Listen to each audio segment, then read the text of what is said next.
Yo, what up guys? Another day, another peso.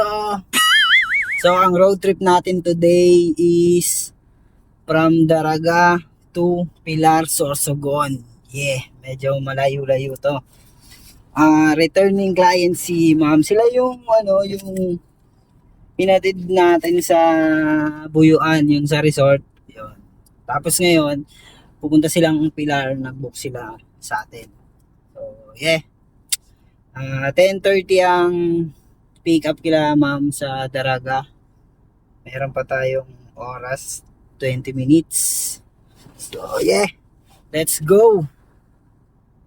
Ayan, nandito na tayo sa pagsusundan kila madam. Ayan, dito ulit sa Sagpon, Daraga Albay.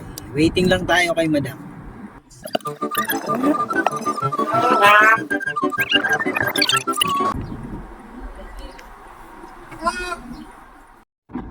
Ayan, nahatid na natin sila ma'am dito sa Pilar Port from Daraga Albay. 40 minutes at ang biyahe natin. So, babalik na tayo sa Legazpi. Oras na ba? 12, 5 minutes.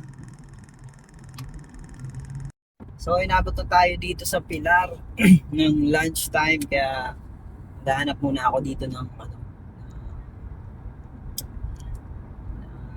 food tripan. Lunch muna tayo bago tayo umuwi ng Legazpi. Maraming salamat sa returning client natin kay Madam. Thank you very much po, ma'am. Thank you for trusting at ingat po kayo sa inyong biyahe. Magrororo ata sila eh. Sila Madam. Ingat po, ma'am.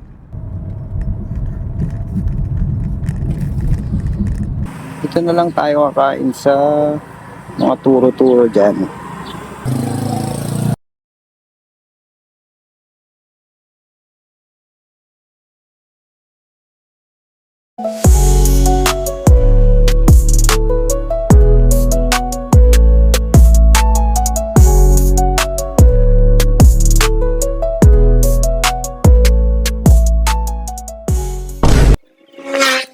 So ayun, tapos na tayong kumain. Pabalik na tayo sa Legazpi at sign off muna tayo sa car service kasi may asikasuhin pa ako sa Legazpi. So, yeah. Another day, another peso.